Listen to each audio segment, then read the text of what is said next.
오늘부터 로마서의 말씀으로 큐티를 시작합니다. 먼저 로마서는 바울이 로마 교회에 보낸 서신서입니다. 로마 교회는 누가 개척을 하게 되었는지 분명하지는 않습니다. 그러나 예수님의 부활 이후에 오순절 성령 강림 사건을 그의 증언을 들은 사람들 중에서 이 로마에서 온 유대인들이나 또는 하나님을 경외하는 사람들이 로마에 돌아가서 교회를 세운 것으로 추측하고 있습니다. 로마서의 기록 목적은 로마 교회의 방문을 준비하고 또 하나님의 구원의 이 기본 구조를 설명하는 것입니다. 그리고 로마 교회에 있던 율법주의적 사고에 빠져 있던 유대계 그리스도인들을 권면하기 위해서였습니다. 이와 더불어 바울이 스페인으로 또 선교를 떠나기 전에 로마 교회의 후원을 받고 자신이 전하는 이 복음과 가르침이 무엇인지 소개하는 편지라고 볼 수 있습니다. 먼저 오늘 본문은 서신서의 서론 부분입니다. 1절부터 7절까지는 발신자와 수신자 그리고 문안 인사를 하고 있습니다. 그리고 8절부터 15절까지는 감사와 바울의 기도입니다. 그리고 16절부터 17절까지는 바울이 전하는 복음에 대한 말씀입니다. 먼저 사도 바울은 자신이 누구인지를 밝히고 있습니다. 1절 말씀입니다. 예수 그리스도의 종 바울은 사도로 부르심을 받아 하나님의 복음을 위하여 택정함을 입었으니. 1절 말씀에서 바울은 자신이 누구인지 자신의 정체성에 대해서 밝히고 있습니다. 먼저 바울은 자신이 예수 그리스도의 종이다. 그리고 사도이다. 그리고 복음을 위하여 택정함을 받은 사람이다 라고 밝히고 있습니다. 사도 바울은 누구입니까? 다메섹 도상으로 가는 중에 부활하신 예수님을 만나고 사도 바울의 삶은 완전히 변화되었습니다. 변화되기 이전의 삶을 살던 바울은 예수님과 예수님을 따르는 사람들을 적극적으로 대적하고 박해하였던 인물이었습니다. 그러나 부활하신 예수님을 만난 이후 그는 어떻게 변화하였습니까? 그의 삶은 완전히 변화되어서 그는 예수님을 따르는 사람, 그리고 예수님을 주인으로 삼고 예수님의 그 복음을 전하는 사도로서 또 복음을 전하는 복음 전파자로서 헌신하는 삶을 살았습니다. 1절에서 밝힌 것처럼 먼저 사도 바울은 자신을 예수 그리스도의 종으로서의 정체성을 가지고 있었다는 것입니다. 이것을 다시 말하면 예수님을 자신의 주인으로 모셔드렸다는 것입니다. 이처럼 하나님의 종으로서 자신의 정체성을 가졌던 인물들이 성경에 많이 나와 있습니다. 먼저는 구약 성경을 보면 모세가 그러하였고 또 여호수아, 또 엘리야, 다윗 이렇게 하나님의 백성을 이끌어가였던 이 영적인 지도자들은 다 하나님의 종으로서의 정체성을 가지고 있었습니다. 종은 어떻습니까? 종은 자신의 의견을 주장하지 않습니다. 주인의 말을 경청하고 그 말씀을 따라서 온전히 순종하는 것이 종이었습니다. 사도 바울은 예수님을 인격적으로 만난 이후에 복음의 메인 종이 되었습니다. 하나님의 사람이 되어서 예수님의 종으로서 복음을 전하는 사명, 그 책임을 가슴에 품고 다른 것을 주장하는 것이 아니라 그 사명을 완수하기 위해서 자신의 삶을 모든 것을 드렸습니다. 그리고 그는 사도로 부름을 받았다라는 정체성을 가지고 살았습니다.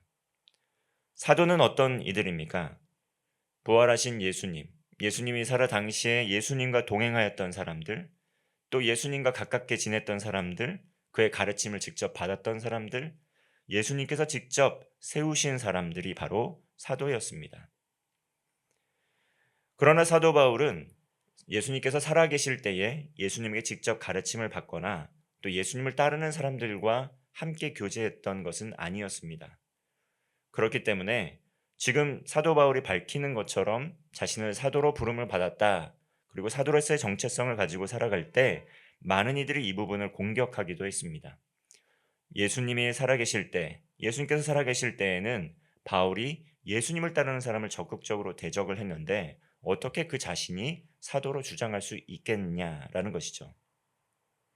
그러나 사도 바울은 자신을 이렇게 이야기합니다. 사도 바울은 부활하신 예수님을 만났고 또 다메섹에서 예수님께 또 특별히 예수님과 동행하면서 부활하신 예수님의 가르침을 직접 받았다라는 것입니다. 그래서 그는 사도로서의 부르심을 가지고 하나님의 능력, 하나님의 말씀을 또 행하고 전하는 자로서의 삶을 살아갔습니다. 하나님을 주인으로 삼고 특별히 예수 그리스도를 자신의 구주로 삼고 사도로 부름을 받은 자로서 이스라엘 백성들, 나아가 이방인들에게까지 복음을 전하는 그 귀한 사명을 가슴에 품고 살아갔다는 것이죠. 그리고 사도 바울은 복음으로 택정함을 입었다라고 고백을 하고 있습니다. 자신을 그리스도의 종으로 또 사도로 복음으로 택정함을 입은 자로 이렇게 이야기하고 있습니다.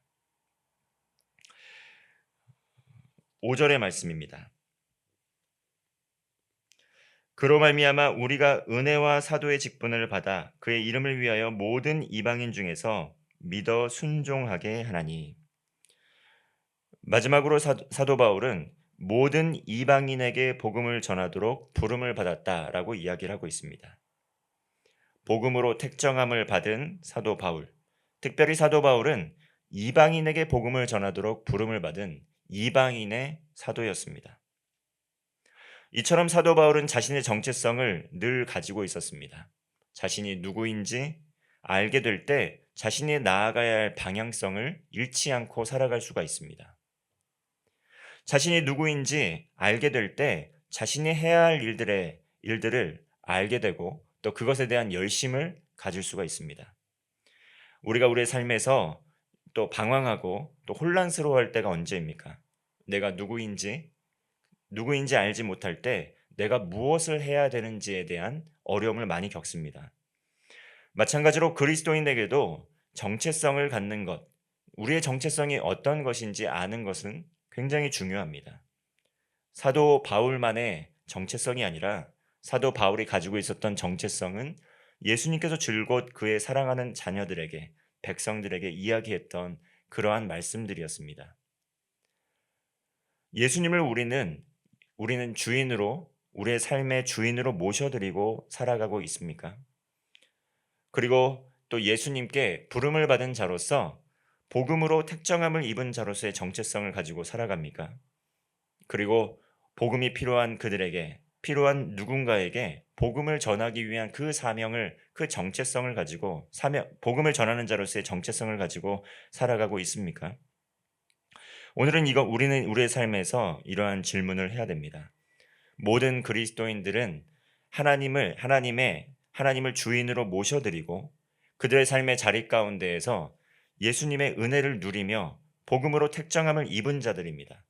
그리고 삶의 모든 현장 가운데에서 땅끝까지 복음을 전하라 하였던 그 예수님의 말씀에 순종하며 살아가도록 우리는 부름을 받았다라는 것입니다. 부활하신 예수님께서 승천하시기 전에 모든 이들에게 지상 사명을 주셨습니다. 너희는 가서 모든 족속으로 제자를 삼어라. 아버지와 아들과 성령의 이름으로 세례를 주라. 그리고 내가 너희에게 가르쳐 분부한 모든 것을 또 지키게 하라. 내가 세상 끝날까지 너희와 항상 함께 있을 것이다. 이것이 우리의 사명이라는 것이죠. 그러나 오늘날 우리는 무엇을 위하여 어떠한 정체성을 가지고 살아가고 있습니까? 그저 매일의 일상의 삶에서 우리의 필요를 채우기 위해서 하나님을 찾고 또 우리의 결핍을 또 메우기 위해서 하나님께 기도하며 우리의 안위와 우리의 평안만을 위해서 기도하고 있지는 않습니까? 하나님의 마음이 놓인 곳에, 하나님의 눈길이 머무는 곳에 우리의 마음과 눈길이 머물길 원합니다. 사도 바울이 분명한 정체성을 가지고 살았던 것처럼 우리 그리스도인들도 복음을 맡은 복음을 맡은 자로서 복음을 전해야 될 책임과 책무가 있는 자들입니다. 이러한 복음은 어떠한 능력이 있습니까? 16절과 17절의 말씀입니다. 내가 복음을 부끄러워하지 아니하노니 이 복음은 모든 믿는 자에게 구원을 주시는 하나님의 능력이 됨이라. 먼저는 유대인에게요 그리고 헬라인에게로다. 복음에는 하나님의 의가 나타나서 믿음으로 믿음에 이르게 하나니 기록된 바 오직 의는 믿음으로 말미암아 살리라 함과 같으니라. 아멘. 사도 바울은 자신의 분명한 정체성을 가지고 복음을 전하는 자로서의 삶을 살았습니다. 그러나 이 복음을 전하게 될 때 많은 저항에 부딪혔습니다. 특별히 유대인들, 예수님을 알지 못하는 유대인들은 이 복음을 듣게 될 때 적극적으로 또 공격적으로 사도 바울을 대적했습니다. 너가 전하는 그 사도 바울, 내가 전하는 그 예수 그리스도는 하나님의 아들이 아니다. 하나님이 아니다. 메시아가 아니라는 것입니다. 그리고 또 다른 복음, 또 이 예수님께서 전해 주신 그 복음이 아닌 다른 복음을 교묘하게 교회에 가져와서 전하는 사람들도 있었습니다. 그리고 당시 헬라 문화에 속해 있던 이 그리스 헬라 문화에 또 있었던 사람들은 이 복음, 하나님의 아들이 또 하나님이 인간이 되었다. 그리고 그가 우리의 구원자가 되신다. 이러한 가르침들이 아주 어리석고 이해가 안 되는 비상식적인 것으로 또 이해하는 이들도 많이 있었습니다. 그러나 사도 바울은 부활하신 예수님을 만났고 자신의 분명한 정체성을 가지고 복음을 담대하게 전했습니다. 자신이 믿는 복음 무엇입니까? 예수님께서는 죽어가는 많은 이들을 위해서 하나님의 명령을 받아 또 이 땅 가운데 가장 지극히 낮고 작은 자의 모습으로 이 땅에 오셨습니다. 그리고 많은 이들에게 복음을 가르쳤고 말씀을 가르쳤고 또 병든 이들을 고쳤고 그리고 복음, 생명의 복음, 회개의 복음을 선포하심으로 말미암아 많은 이들이 구원을 받을 수 있도록 하셨습니다. 그리고 십자가의 죽으심 또 부활하심을 통해서 하나님의 말씀이 성취가 되었고 이제는 그 예수 그리스도의 이름을 믿는 자들의 죄는 사함을 받고 영원한 생명을 누릴 수 있는 그러한 특권이 그 예수님을 믿는 이들에게 주어지게 된 것입니다. 이렇게 결정적으로 주어진 복음의 사건, 이 사건은 성경을 근거로 하여서 실제로 많은 이들에게 능력의 복음으로 다가왔던 것입니다. 당시 헬라 사람들, 그리스 사람들이 복음으로 가졌던, 복음으로 생각했던 것은 무엇입니까? 이 복음이라는 용어는 전쟁에서 승리할 때 사용하였던 그러한 용어와 같습니다. 전쟁에서 승리하였을 때, 승리하였다는 기쁜 소식을 전령이 들고 왔을 때 그것은 매우 기쁜 소식이었다는 것이죠. 그러나 하나님의 나라의 백성들에게 가장 기쁜 복음의 소식은 무엇입니까? 죄와 사망으로 죽을 수밖에 없었던 우리가 예수 그리스도의 희생과 십자가의 죽으심과 부활하심을 통해서 그의 이름을 믿는 모든 이들이 영원한 생명을 얻게 된다는 것입니다. 죄 사함 받고 영원한 생명을 얻는다는 것, 그것이 복음이라는 것이죠. 죄와 사망의 멍에에 매여서 죽을 수밖에 없는 우리는 그 예수 그리스도의 그 섬김을 통해서 구원받을 수 있게 되었다는 것입니다. 사도 바울은 이것을 위하여 자신의 모든 삶을 드렸습니다. 그리고 이 복음의 능력이 있음을 많은 이들에게 전하였고 또 그 복음을 들은 많은 이들이 삶이 180도로 변하게 되었다는 것입니다. 이처럼 오늘날 우리 그리스도인들도 복음의 능력을 의심하지 말고 죄와 사망의 권세에 매여 있는 많은 이들에게 생명의 복음을 전하기를 원합니다. 복음이 능력이 있음을, 복음에 참 기쁨이 있음을, 복음이 또 죄와 사망으로 죽을 수밖에 없는 우리들에게 참된 생명과 자유를 줌을, 그리고 또 궁극적으로 하나님 나라의 소망을 또 갖게 함을 또 믿음으로 고백하며 구원의 복된 복음을 전하는 여러분 되시기를 바라겠습니다. 기도하겠습니다. 살아계신 하나님 아버지, 사도 바울은 분명한 정체성을 가지고 복음을 전하는 데 자신의 모든 삶을 드렸습니다. 하나님 아버지, 오늘도 사도 바울과 같이 우리에게 선교적 사명을 허락하여 주셨음을 믿습니다. 복음의 능력을 믿으며 이 구원의 복음의 기쁜 소식을 아직 주님을 알지 못하는 많은 이들에게 담대히 전하는 하루 될 수 있도록 인도하여 주시옵소서. 우리가 복음을 부끄러워하지 아니하며 또 하나님께서 우리에게 보내주신 이들에게 하나님의 사명, 부르심을 받은 자로서 담대히 복음을 전함으로 말미암아 많은 이들을 주님께로 돌아오게 하는 거룩하고 복된 사명을 감당하는 하루 되게 하여 주시옵소서. 예수님의 이름으로 기도합니다. 아멘.